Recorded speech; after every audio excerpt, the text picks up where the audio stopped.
두 곳을 읽겠는데요. 한 곳은 아주 짧고 한 곳은 좀 길게 읽도록 하겠습니다. 마태복음 제5장 4절 말씀이 오늘의 본문이 됩니다. 마태복음 제5장 4절 말씀입니다. 한 절이에요. 마태복음 5장 4절을 잘 들으십시오. 애통하는 자는 복이 있나니 그들이 위로를 받을 것이며, 이것과 연관하여서 예레미야 애가에 있는 말씀을 읽도록 하겠습니다. 예레미야 애가 3장 1절서부터 23절까지 있는 말씀을 읽도록 하겠습니다. 예레미야 애가 구약성경 1270쪽 어간입니다. 조금 성경책마다 페이지가 다르겠지만 예레미야 애가 애통하는 노래입니다. 제3장 1절서부터 23절에 있는 말씀까지를 제가 받들어 읽겠습니다. 여호와의 분노의 말로 말미암아 고난당한 자는 나로다. 나를 이끌어 어둠 안에서 걸어가게 하시고 빛 안에서 걸어가지 못하게 하셨으며 종일토록 손을 들어 자주자주 나를 치시는도다. 나의 살과 가죽을 쇠하게 하시며 나의 뼈들을 꺾으셨고 고통과 수고를 쌓아 나를 애우셨으며 나를 어둠 속에 살게 하시기를 죽은 지 오랜 자 같게 하셨도다. 나를 둘러싸서 나가지 못하게 하시고 내 사슬을 무겁게 하셨으며 내가 부르짖어 도움을 구하나 내 기도를 물리치시며 다듬은 돌을 쌓아 내 길을 막으사 내 길들을 굳게 하셨도다. 그가 내게 대하여 엎드려 기다리는 공과 은밀한 곳에 있는 사자 같으사 나의 길들로 치우치게 하시며 내 몸을 찢으시며 나를 적막하게 하셨도다. 활을 당겨 나를 화살 관역으로 삼으시며 화살통의 화산들로 내 허리를 맞추셨도다. 나는 내 모든 백성에게 조롱거리 곧 종일토록 그들의 노랫거리가 되었도다. 나를 쓴 것으로 배불리시고 쑥으로 취하게 하셨으며 조약돌로 내 이들을 꺾으시고 재로 나를 덮으셨도다.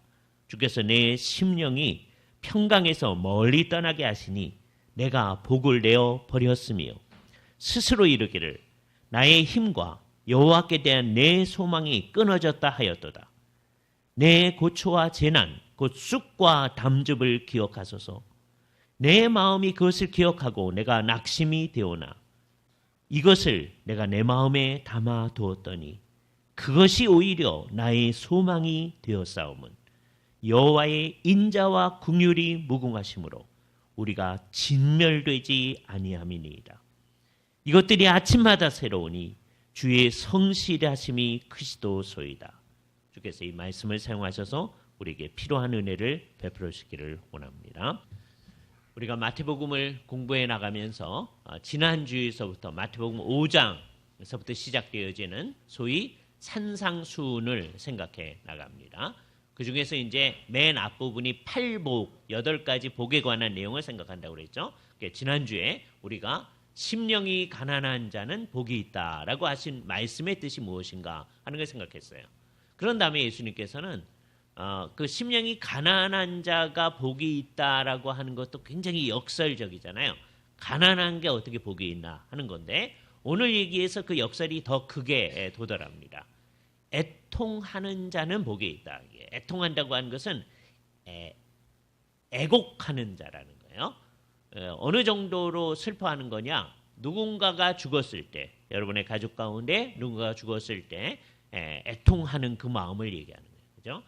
그런 상황을 복이 있다고 이 세상은 전혀 생각하지 않죠. 예수를 믿는다고 하는 우리들도 그런 상황을 복이 있다고 생각하지는 않을 겁니다. 그런데 예수님의 말씀은 정말 우리를 낯설게 하는 거죠. 아니 왜 애통하는 게 복이 있습니까? 이렇게 생각해야 돼요. 그죠? 그래서 이제 어떻게 돼야 되냐면 애통하는 게 복이 있다고 말씀하신 그 말을 우리가 생각을 하면서 그 말을 정확히 알아야 되는 거예요. 누가 죽어서 지금 애통하는 상황이거든요. 그 정도로 애통하는 거예요. 근데 누가 죽어서 애통하는 게 아니고 다른 것 때문에 애통하는 겁니다. 그러니까 무엇 때문에 애통하는가 하는 것이 오늘 우리가 생각을 해야 되는 건데 그게 왜 복이 있는 거냐라는 생각을 해야 되고 궁극적으로 예수님이 그렇게 말씀하신 것에 대해서 맨 처음에는 낯설게 여겨지겠죠. 이 얘기를 처음 듣는 사람들도 낯설게 여겨졌을 거고 성경을 통해서 이 얘기를 우리가 맨 처음에 읽었을 때도 낯설었을 거고요. 근데 한참 듣다 보면 이제 그냥 성경에 그런 말이 있죠. 그리고 낯설지 않고 그냥 지나가거든요. 그럼 이게 무서워지는 겁니다. 예. 다음번에 누군가가 예수님의 그 얘기를 끄집어내서 얘기하려고 할 때 그런 얘기 성경에 있었어. 그래서 예수님이 말씀하신 그 진정한 의도가 우리 속에 들어오지 못하게 되는 거예요. 그죠? 그래서 성경을 읽을 때 가장 중요한 일의 하나는 일단 그게 낯선 것으로서 우리에게 오거든요. 일단 그 낯선 것으로 오는 것을 그 낯선 것의 성격을 그대로 우리 가운데 드러내는 것 그게 굉장히 중요합니다. 그죠? 그러니까 우리와 거리를 띄어서 낯설게 하기 이게 이제 첫 번째 우리의 일입니다. 왜 애통하는 거, 애곡하는 게 복이 있다고 그럴까 생각을 해야 돼요. 그래서 종목적으로는 어떻게 돼야 이제 이 설교를 잘 들은 거냐, 예수님 말씀을 잘 들은 거냐. 예수님께서 이렇게 얘기하셨을 때 그 의도를 우리가 예수님처럼 온전히 안다 그럴 수는 없지만 어느 정도 알아들으면서 우리의 마음이 그렇습니다, 주님. 애통하는 것이 복이 있습니다. 진짜로 그렇게 느껴 나아갈 때 그게 이제 이 얘기를 잘 들으게 돼요. 그죠? 우선은 우리가 그렇게 할 마음은 없죠, 지금. 예. 애통하는 게 왜 복이 있어요? 아주 슬퍼하는 거거든요. 누군가가 죽었을 때 슬퍼하는 것처럼 슬퍼하는 거예요. 그죠? 뭐에 대해서 슬퍼하는 걸까? 그죠? 대개 한국 사람들은 이 애통하는 거에 익숙해요. 네. 익숙해서 이게 한국 사람, 뭐 다른 나라 사람들도 마찬가지지만 특히 한국 사람들한테는 그냥 자기들이 옛날에 애통하는 거를 연장해서 기독교적으로 애통하는 일을 하려고 합니다. 그럼 이게 섞여 들어가서 이게 진짜가 아닌 게 돼버려요. 그죠? 예. 그 섞여 들어간 것도 뭐 가짜다 그러긴 어려워요. 그럴지라도 정말 순수하게 애통하는 거 그걸 알아야 되거든요. 근데 대개 이제 요 구분을 위해서 우리 한국 사람들이 대개 애통하는 건 어떤 거냐? 그것은 굉장히 억울한 일을 당했을 때 애통해야 합니다. 한국 사람들. 뭐 이 세상 모든 사람이 다 그렇죠. 도무지 자기가 어떻게 감당할 수 없는 억울한 일을 당했는데 어떻게 할 수가 없을 때 능력도 없고 아무것도 없고 그래서 어떻게 할 수가 없을 때 할 수 있는 거라고는 우는 것밖에 없는 거죠. 그죠? 그런 거를 한국 사람들은 한이라는 표현을 써서 표현을 해요. 한국 사람들의 한이라고 하는 거 이건 뭐라고 설명할 길이 없어요. 그죠? 그래서 가끔 가다가 이런 걸 주제로 해서 이제 외국에서 논문을 쓸 때에도 그거를 다른 말로 풀어 쓰지를 못하고 그냥 한, HAN 이렇게 씁니다. 사람들이. 한국 사람들의 그 한이라고 하는 정서라고 하는 게 뭘까? 이게 이제 이 세상에서 모든 나라 사람이 느끼는 거지만 한국 사람들이 그렇게 느끼는 거죠. 그죠? 또 뭐를 이제 애통하느냐? 아까 우리가 얘기했듯이 주변의 사람들이 이제 죽어가는 그 상황에 대해서 애통해야 합니다. 그 상황이 내가 아주 억울한 일을 당했는데 어떻게 할 수 없는 상황하고 상당히 비슷한 게 내가 막 운다고 해서 그 사람이 살아나거나 그러질 않거든요. 그러니까 이게 어떻게 할 수가 없는 게 우리에게 닥친 거죠. 우리는 그냥 수동태로 그 사건 앞에 딱 있을 수밖에 없어요. 그러니까 할 수 있는 거라고 하는 건 애통하는 것밖에 없는 거죠. 그래서 한국 사람들은 옵니다. 이게 전통적으로 한국 사람들은 애통하는 거에 아주 익숙한 거예요. 그래서 아주 패턴이 만들어져 있습니다. 그래서 이제 옛날에는 이제 장례가 이루어지면 늘 그렇게 해야 되는 패턴이 있는 거예요. 이제 맨 처음에는 이게 패턴이 아니었을 터인데 이 마음이 나타나서 아이고 이거를 계속 해야 됩니다. 그 이제 소위 별로 좋은 말이 아닌데 비기독교적 용어인데 부인이 살아 있고 남편이 이제 죽었을 때 무슨 용어를 쓰냐면 미망인 그런 말을 써요. 이게 비기독교적인 용어입니다.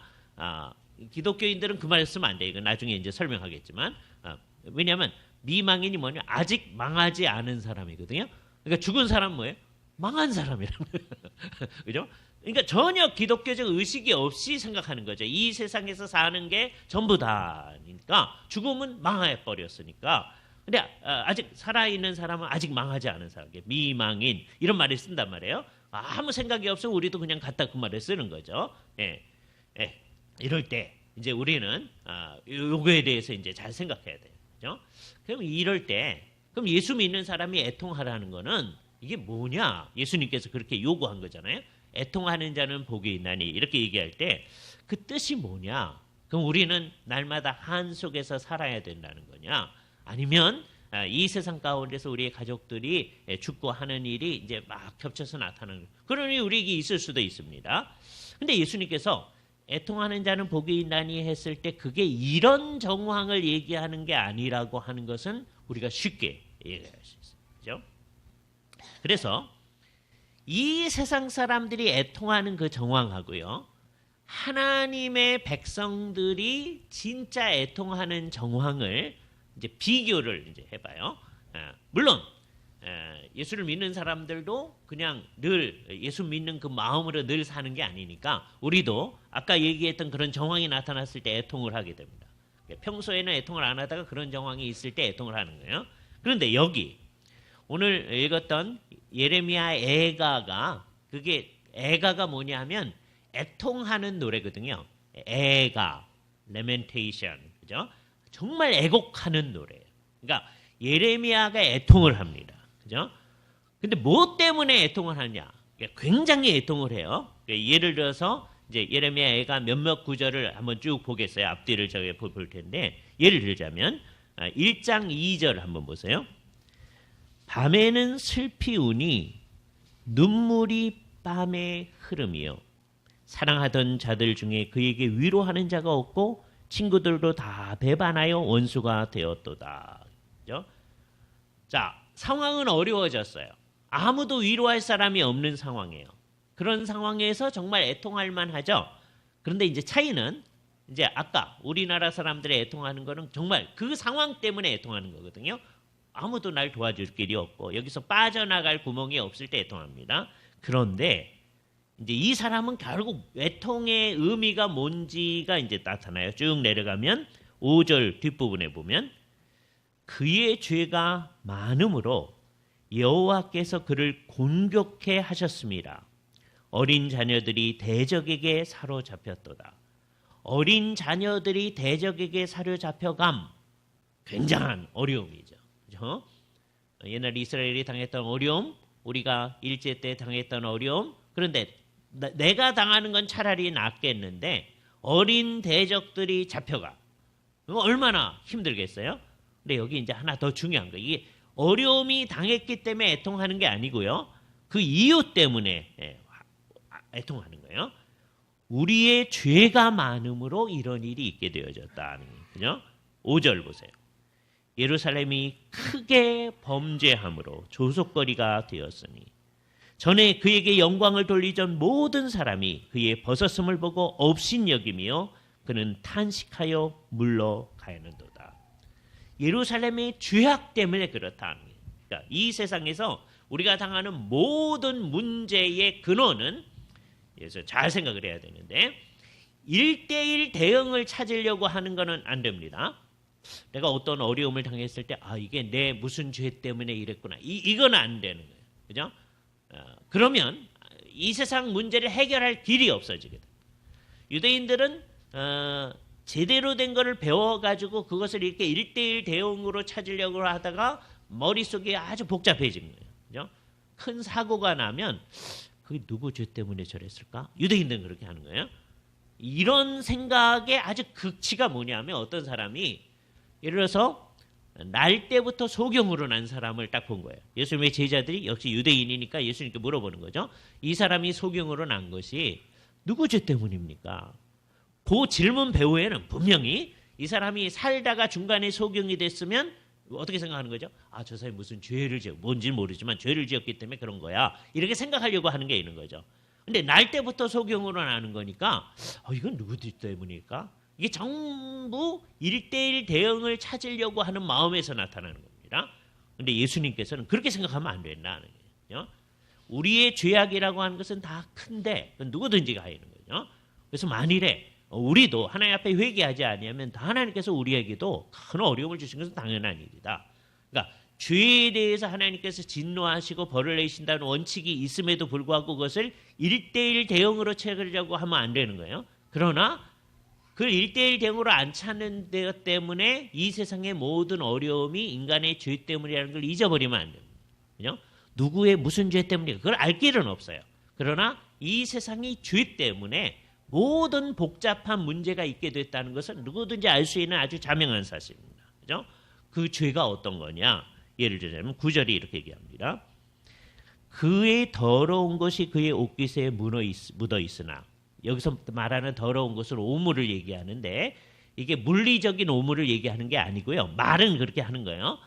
이게 나중에 씻어야 될 것이거든요. 오물이 예를 들어서 어떤 거냐면 우상 숭배의 죄 같은 거예요. 그거는 씻어질 수 있는 게 아니잖아요. 근데 그것도 씻는다고 표현하는 거거든요. 그런데 문제는 그러니까 이게 죄죠. 이제 죄이 있는데 그의 나중을 생각하지 아니한다. 그러니까 죄를 지어도 자기가 죄를 짓는다고 생각하지 않는 거죠. 그래서 그건 죄가 아니라라고 생각해서 남들 짓는 죄에 비하면 이거는 죄도 아니야라고 생각하는 거죠. 이게 무슨 죄냐고 다 그러고 사는 거지 이렇게 생각하는 거예요. 그러면 맨 처음에는 이제 사람들이 어떻게 나가냐면 뭐 죄야 뭐 짓죠. 뭐 잘못하는 거 있죠. 예? 그러나 다 똑같으니까 다 그러니까 우리가 특별히 죄인이 아니에요. 이루고 나가려고 하는 성향들이 사람들에게 있는 거죠. 그죠? 그래서 이 문제를 가지고 예레미야가 울기 시작합니다. 그래서 이제 나라는 존재가 나타나요. 이 예레미야는 개인이면서 동시에 이스라엘 전체를 자기 안에 품고 있는 사람으로 생각하는 거예요. 여기 이제 우리가 스스로를 생각해야 됩니다. 이제 이 사람도 울어요. 어려운 가운데 웁니다. 예루살렘이 멸망을 당하고 하는 이 상황 가운데 우는 거예요. 우는데 결국은 무엇 때문에 우는 거냐? 이스라엘의 죄 때문에 우는 거예요. 그죠? 16절 뒤로 가서 보세요. 이로 말미암아 하나님께서 이렇게 심판하셨으로 말미암아 내가 우니 내 눈에 눈물이 물같이 흘러 내립니다. 라고 얘기해요. 20절 보세요. 여호와여 보시옵소서 내가 환난을 당하여 나인데 나는 나 혼자의 나가 아니라 소위 이스라엘 민족 전체로서의 나를 얘기하는 거예요. 그런데 이스라엘 민족은 이 시대에는 이게 교회거든요. 지금은 이스라엘이 교회가 아닙니다. 그 중에 예수를 믿는 사람들이 교회예요. 그러나 옛날 구약 시대에는 이스라엘 전체가 교회란 말이에요. 그러니까 내가 우니 할 때 내가 환난을 당하였으니 그게 이를테면 그게 교회아다. 그런 말을 사용할 수 있어요. 그죠? 교회아. 이 예레미야 자신이 하는 거예요. 근데 자신을 교회 전체의 한 부분으로 생각하면서 하는 거예요. 내가 환난을 당하여 나의 애를 다 태우고 나의 마음이 상하오니 근데 그 이유가 뭐 때문이냐? 나의 반역이 심히 큼이니이다. 그러니까 이 사람은 사실은 바깥에서 일어나는 그 어려움 때문에 애통하는 것이긴 해요. 그러나 그보다 더 심각한 것은 그게 내 죄 때문에 우리 민족의 죄 때문에 교회의 죄 때문에 그런 일이 일어난다고 하는 걸 생각할 때 이게 더 마음을 상하게 하는 거예요. 그러니까 뭐 때문에 우는가 하는 게 분명해지는 거죠. 죄 때문에 우는 거다. 애통하는 것의 궁극적 원인은 뭐냐? 나와 우리들의 죄 때문이다. 자기 자신을 이제 살펴보고 교회 공동체 안에 이제 다른 사람들을 살펴볼 때 원학은 어때야 되느냐 하면 아까 제대로 됐을 때 지난주에 말씀에 생각을 해보면 의에 줄이고 목말라야 되거든요. 지난주에 말씀을 이제 생각을 하면 심령이 가난해야 된단 말이에요. 제 입이 이제 실수를 했는데 왜냐하면 가난한 거하고 뭐가 연결이 되죠? 줄이고 목마른 게 연결이 되잖아요. 그래서 저는 언제나 산상수훈을 설명할 때 첫 번째하고 의에 줄이고 목마른 게 네 번째예요. 사실은 그 지난주에 이 네 번째 것까지 연결해서 하려고 했는데 다 못했어요. 왜? 시간이 너무 많이 가가지고. 그래서 지난주에 제가 두 가지만 생각한다고 그랬잖아요. 근데 거의 첫 번째 것만 얘기했단 말이에요. 의에 줄이고 목마르다고 하는 게 있어져야 할 상황이에요.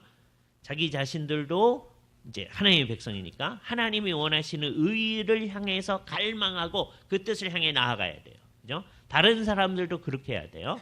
그런데 현실을 봤을 때 자기 마음속을 이제 들여다보면 어떠냐면 의에 줄이고 목마르지 아니한 거예요. 그러니까 어떻게 하는 거예요? 애통하는 거예요. 이게 하나님 백성의 마음자리다. 지금 이 세상을 살아갈 때. 여기서 재미있는 현상 하나가 나타납니다. 그러니까 이게 하나님 백성의 마음자리인데 나중에 하나님 나라가 극치에 도달했을 때 우리 주 예수님이 오신 다음에 그 영광의 왕국이 우리에게 도착했을 때는 우리가 애통하지 않습니다. 그때는 우리를 애통하게 하는 모든 요인들이 전부 다 없어지는 거예요. 가장 대표적인 게 뭐예요? 이 모든 어려움들이 뭐 때문에 임하는 거라고요? 죄 때문에 임하는 거였잖아요. 그러나 극치에 이른 하나님의 나라에서는 아무도 죄를 짓지 않아요. 죄의 문제가 해결되어졌어요. 우리가 안 짓는 게 아니고 결국은 우리가 안 짓는 건데 주께서 우리를 구속하셔서 안 지을 수 있게 모든 일을 해주시는 거예요. 그래서 우리가 안 지어요. 여기 두 측면이 중요한 거죠. 하나님이 다 그렇게 해주셨을 뿐만 아니라 우리가 실제로 안 짓는다. 그런데 나중엔 그런 거예요. 그래서 우리는 기뻐하고 즐거워할 거예요. 그런데 지금도 우리는 구속함을 얻었어요. 우리의 죄 문제를 해결했어요. 그럼에도 불구하고 우리 안에 아주 부지불식간에 의에 줄이고 목마른 것보다는 죄를 향하여서 나아가는 마음이 있음을 또 발견하는 거예요. 그러면 어떻게 해야 되느냐? 진짜 하나님의 백성들은 그걸 애통해야 된다. 자기 마음을 들여다볼 때 정말 심령이 파산되어 있어 내가 의지할 수 있는 게 아무것도 없습니다. 지난주에 말한 대로. 그래서 하나님만 의지합니다. 이렇게 나가야 되는데 그런 파탄된 상황 가운데서도 하나님을 의지하려고 하지 않는 일을 많이 볼 뿐만 아니라 그리고 또 죄악을 향하여서 나아간다. 이 의에 줄이고 목마르다는 말을 할 때 여러분 마음속에 우리 화란에서 왔던 그 감독이 뭐죠? 히딩크 감독인가요? 그죠? 예. 그 사람이 뭐로 유명한가? I'm still hungry. 그걸로 유명해져. 그죠? 이제 한국이 좀 이기고 그분의 감독하에서. 근데도 우리가 이겨야 될 게 더 많다. 이런 얘기잖아요. 이제 대개 그렇게 얘기하는 거죠. 예. 그런데 요거를 이제 우리가 지금 얘기하는 것에 이제 적용을 하면 하나님의 백성들은 하나님의 의의가 내 안에서 자꾸 나타나고 내가 그런 방향으로 가는 것을 향하여서 still hungry 그래야 되거든요. 근데 그러지 아니하고 안 믿는 사람들처럼 하나님의 백성이 아닌 사람들처럼 죄 짓는 것에 대해서 still hungry 하는 경우들이 있음을 발견하는 거예요. 그럼 뭐 어떻게 되겠어요? 그 사람은 하나님 앞에서 주님 이거 어떻게 해야 됩니까? 라고 내놓고 울게 되겠죠. 애통하게 되겠죠. 그러니까 이 세상에 있을 동안에 우리에게 있어서 나는 현실이라고 하는 것에 하나가 이런 거다. 이 세상 사람들은 그 사람들도 울어요. 애통해요. 어떤 때 애통하느냐? 뭐가 잘못됐을 때 애통합니다. 그런데 우리는 그 잘못된 것의 근원적인 것이 뭔지까지를 알아서 그 죄 때문에 우는 게 그리스도인이거든요.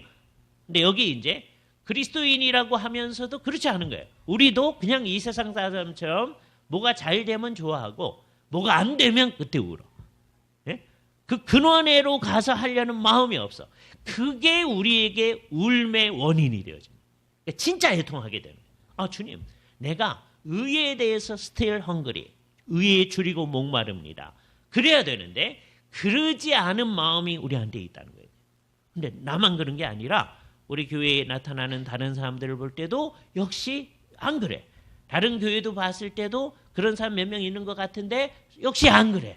그것이 막 사람들을 비난하는 원인이 되는 게 아니고 이게 뭐가 되는 거죠? 우리가 애통하는 자가 되는 거예요.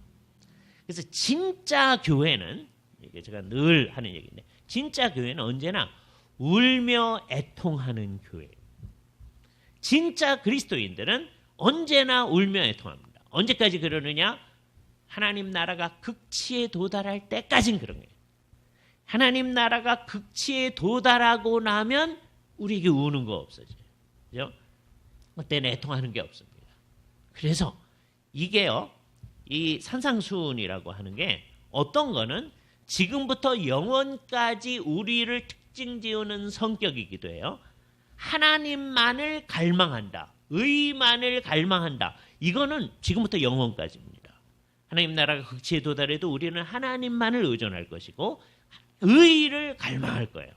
그런데 이 세상에 있는 한 우리에게 진정한 애통이 있다. 한국 사람이 그것으로 유명한 한의 정서보다 더 깊은 애통이 여기에 있는 거예요. 이전에 한국 교회는 정말 예배당 안에 들어가면은요 언제든지 울면서 애통하는 사람들이 있었어요. 그죠? 그게 너무 울어서 문제였어요. 근데 이제 문제는 뭐예요? 이제는 아무도 예배당 안에 와서 울며 애통하는 사람이 아무도 없어. 좀 이상해진 거죠. 그죠? 모든 사람이 예배당에 오기만 하면 막 우는 거, 그 뭐 정신이 나간 거예요. 이상한 거예요. 그것도 문제지만, 그죠? 아주 대표적인 예를 이제 좀 이따 말씀드릴게요. 제가 여러 번 예를 들었지만 그것도 정말 경건하지 않은 거예요. 그러나 아무도 울며 애통하지 아니하는 이 교회는 이게 정신이 있는 걸까를 생각해야 됩니다. 우리가 생각을 해야 돼요. 오늘날 서양에서 나오는 책 가운데서 죄가 어떻게 되었습니까? 그런 책들이 있어요. 옛날 교회는 결국 이 모든 애통의 원인이 죄거든요. 우리와 이 사회 안에 나타난 모든 죄악 때문에 사람들이 잘한다고 하면서도 죄를 지어요. 이 세상은 그러거든요. 예. 나쁜 일을 하기 위해서 죄 지는 게 아니고요. 잘하기 위해서 죄를 지어요. 우리나라 지금 요즘 경우가 아주 그걸 전형적으로 잘 보여주는 게 한국인권위원회입니다. 한국인권위원회는 정말 인권을 위해서 잘하기 위해서 노력해요. 인정해야 돼요. 인권을 위한. 그런데 인권을 위해서 어떻게 하라고 하느냐 하면 관념들이 다 다르기 때문에 인권을 위해서 원치 아니하게 임신한 사람들의 인권을 위해서 낙태를 할 수 있게 해줘야 된다. 이렇게 권고를 해서 인권위원회 권고. 그것만이 영향을 미친 건 아니지만 그걸 받아들여서 헌법 재판소에서 낙태를 할 수 있도록 이렇게 낙태를 하도록 한 법률이 헌법에 불합치하다라고 선언을 했어요. 얼마나 이상한 거예요? 잘하려고 한 거예요. 이게 나쁜 일을 하려고 한 거 아니에요. 그런데 그게 결국은 나쁜 결과를 나타내는 거예요. 그러니까 나쁜 일을 하려고 하는 일이 더 많아질 뿐만 아니라 좋은 일을 하려고 하는데 정말 선한 일을 하려고 하는 거예요. 인권을 위한다는 이름이 있는 거예요. 아름다운 이름이에요. 미명이죠. 예. 그러니까 이분들이 위선자가는 아닙니다. 자기는 정말 그거 믿기 때문에 그렇게 하는 거예요. 그러나 그게 잘못되어졌음을 우리는 생각합니다. 이 모든 사태를 바라보면서 우리 마음속에 저 사람들 나쁜 사람 이런 생각을 가져서 안 되고 이게 하나님의 백성들이 가져야 될 애통인 것이다. 이런 문제들 앞에 직면해서 우리가 정말 성경이 말하는 대로 예레미야가 우는 대로 우느냐라고 하는 것. 이게 우리 아주 심각한 문제입니다. 여러 말씀들을 한번 보세요. 오늘 읽었던 그 말씀 한번 보시기 바랍니다. 3장에 가보면 앞부분에 나를 얘기해요. 나는 아까 얘기했지만 개인이기보다는 민족으로서의 나예요. 어떤 어려움을 당하는가. 4절을 보세요. 나의 살과 가죽을 쇠하게 하시며 나의 뼈를 꺾으셨도다. 고통과 수고를 쌓아 나를 애우셨도다. 나를 어두움 속에 살게 하시기를 죽은 지 오랜 자 같게 하였도다. 죽은 지 오래 있으면 다 썩고 있잖아요. 그 정도로 어려움을 당한다는 거예요. 그죠? 심지어 8절 내가 부르짖어 도움을 구하나 내 기도를 물리치시며 다듬은 돌을 쌓아 내 길을 막으사 내 길들을 굳게 하셨도다. 그렇게 느끼고 있는 거예요. 민족 아로, 교회 아로서의 자식들이 어떻게 갈 길이 없는 거예요. 그죠? 그러니까 어느 정도로 느끼는 거냐? 마치 곰이 웅크렸다가 우리를 해하려고 하는 듯이 사자가 은밀한 곳에서 딱 있다가 먹이를 먹으려 하는 듯이 온 일들이 우리에게 닥쳐오고 활을 당겨 나를 화살관역으로 삼으시는 것 같다. 하나님이 그렇게 하시는 것 같다. 그래서 굉장한 어려움을 당하는 거죠. 그래서 결국 어떻게 되냐? 14절에 보면 나는 내 모든 백성에게 조롱거리, 즉 종일토록 그들의 노랫거리가 되었도다. 오늘날 한국 교회의 모습과 같습니다. 사람들이 교회를 조롱거리로 삼잖아요. 왜? 교회가 잘못하기 때문입니다. 그죠? 죄 때문에 그런 거죠. 자, 그래서 스스로는 뭐라고 얘기하느냐? 18절에 보면 나의 힘과 여호와께 대한 내 소망이 끊어졌다. 이제는 아무 희망도 없다. 그죠? 그런데 20절 내 마음이 그것을 기억하고 내가 낙심이 되었더니 이것을 내가 내 마음에 담아두었더니 그것이 오히려 나의 소망이 되었사오니. 똑같은 상황이에요. 이게 바뀐 일이 아닙니다. 사방이 둘러싸인 것은 똑같아요. 우리가 원치 않은 일들이 계속 있습니다. 그럼에도 불구하고 이 사람은 무엇 때문에 소망을 얘기하느냐? 22절 말씀. 여호와의 인자와 긍휼이 무궁하심으로 우리가 진멸되지 아니함이니이다. 우리가 기댈 수 있는 것은 무엇뿐이냐? 하나님의 인자와 긍휼이다. 하나님, 우리는 정말 하나님이 벌하셔도 아무거 할 수 없는 사람들입니다. 그런데 하나님께서 우리를 불쌍히 여겨주셔야만 되겠습니다. 그것만을 붙잡는 거예요. 그러니까 애통하는 사람은 결국 뭐만을 의존하는 거냐? 여호와의 인자와 긍휼만을 의존하는 거다.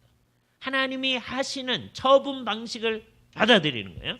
그래서 우리는 그것을 바라보면서 하나님이 어떻게 하시기를 바라며 날마다 울 수밖에 없는 거죠. 애통하는 사람이 되는 거예요. 우리의 마음이 그래야 돼요. 그죠? 우리의 마음은 결국 궁극적으로 따지면 두 가지 때문에 애통을 하게 되는데, 하나는 우리와 이 사회 전체, 우리 이웃들을 또 교회 안에 의를 향해 나아가지 아니하는 그것 때문에 애통하게 되는 거예요. 즉 죄악 때문에 애통을 하는 거예요. 그런데 죄악이 문제라면 주께서 죄를 해결해 주시는 일을 십자가로서 하셨거든요. 예수님. 근데 사람들이 결국은 교만해서 십자가에서 구원이 이루어진다, 죄의 문제가 해결해진다 그런 것을 안 받아들이는 거예요. 그걸 안 받아들이는 거예요. 예? 그러니까 죄를 또 하나의 죄로 막는 겁니다. 그런 의미에서 가장 큰 죄악은 십자가의 구속을 믿지 않는 죄예요. 이건 심각한 문제예요. 우리 주변에 안 믿는 분들, 우리 안 믿는 우리 이 세상에 많은 사람들이 있잖아요. 우리 일가 친척 가운데 또 안 믿는 사람들이 있잖아요. 우리 친구들 가운데 안 믿는 사람들이 있잖아요. 그거를 아무도 안 믿는 걸 죄라고 생각 안 해요. 일반적으로 그렇게 하니까 우리도 영향을 받아서 안 믿는 거는 뭐 저 사람들이 뭐 잘못하는 거긴 하지만 그 사람들이 왔으면 좋긴 좋겠지만 죄라고는 생각하지 않는 거예요. 그러나 생각을 해보면 그게 가장 커다란 죄악이에요. 우리 문제를 해결할 수 있는 길이 하나님께서 마련해 주셨는데 그거를 안 받아들이는 거예요. 그죠? 근데 거기에 대해서 우리가 어떻게 할 길이 없어요. 그죠? 여러분들이 열심히 전도하려고 애를 써봤잖아요. 아는 사람이 대부분이에요. 예? 그러니까 그때 정말 하려는 노력을 해야 됩니다. 그러나 정말 잘해본 사람들은 잘해도 안 되는데요. 그럴 수 있어요. 열심히 전도해도 안 되는데 그럴 수 있어요. 그러니까 이게 우리가 하는 노력들은 다 뭐냐? 일종의 무대를 마련하는 거다. 무대를 마련하는 거예요. 여러분이 안 믿는 사람과 같이 살면서 내가 믿고 저 사람이 잘 안 믿기 때문에 나는 늘 지면서 살아야 되거든요. 근데 내가 어느 날 화를 내면 지면서 사는 삶이 안 되는 거예요. 우리 대부분 그런 문제를 가지고 있습니다. 막 참고 나가다 어느 순간에 막 화를 내. 예? 그렇게 하면은 그 사람이 오빠 예수 믿어도 별 수 없잖아. 그렇게 하는 거예요. 그래서 자기가 안 믿으려고 하는 익스큐즈를 마련해요. 예? 오빠 믿어도 뭐 소용없네. 그래서 우리가 그렇게 사는 삶, 복음에 합당하게 사는 삶, 늘 지면서 사는 삶, 이게 뭐 때문에 그러는 거냐면 복음 때문에 그러는 거거든요. 그죠? 그러면서 그렇게 사는 삶은 이게 기본적인 무대예요. 그래서 그 사람한테 복음을 전했을 때 그 사람이 받아들일 수 있도록 하기 위해서 그렇게 사는 거란 말이에요. 그리고 적당한 때 복음을 전하는 것까지가 우리가 하는 거예요.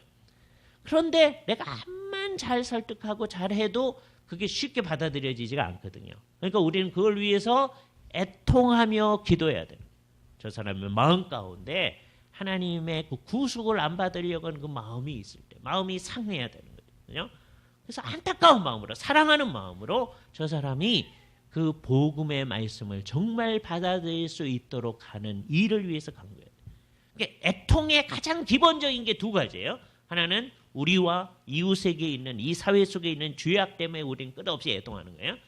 동시에 그 죄악 가운데 가장 커다란 죄악인 안 믿으려고 하는 마음, 또 때때로 우리 마음속에 성경이 말하는 모든 것을 안 믿으려고 하는 그 마음 때문에 우리들은 애통하는 겁니다.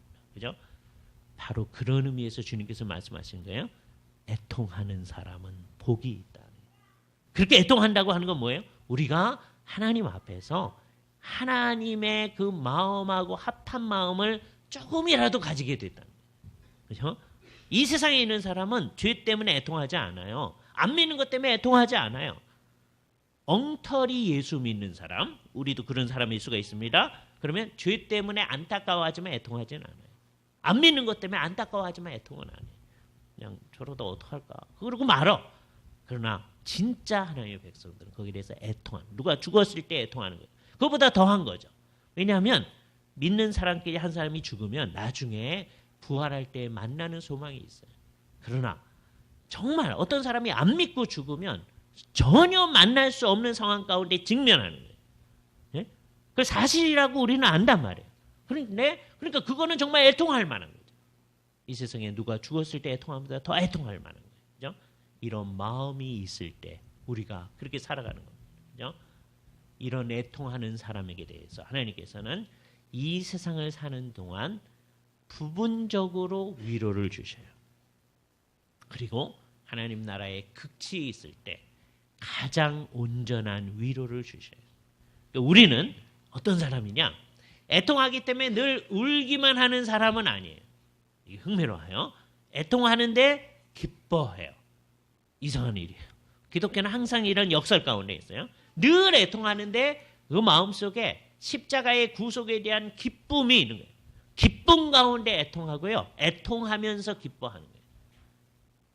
이게 어린아이들이 이제 농담처럼 이제 놀리는 말이 있잖아요.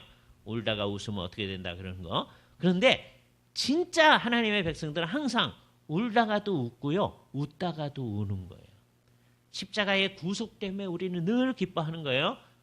동시에 그 끝이고 이게 이런 식으로 나타나면 안 돼요. 어떤 때는 막 좋았다가 어떤 때는 막 슬퍼했다가 어떤 때는 좋았다가 그럼 여러분을 조울증이라고 그래요. 이러시면 안 돼요. 그럼 정신과에 가서 치료 받으셔야 돼요. 예? 필요하면 그 정신과 치료를 받으셔야 됩니다. 그러나 그리스도인들은 어떤 사람이냐? 동시에 이게 신앙은 동시에 이중의 운동이 일어나는 거예요. 동시에 한없이 기뻐하는 거예요. 십자가의 구속 때문에.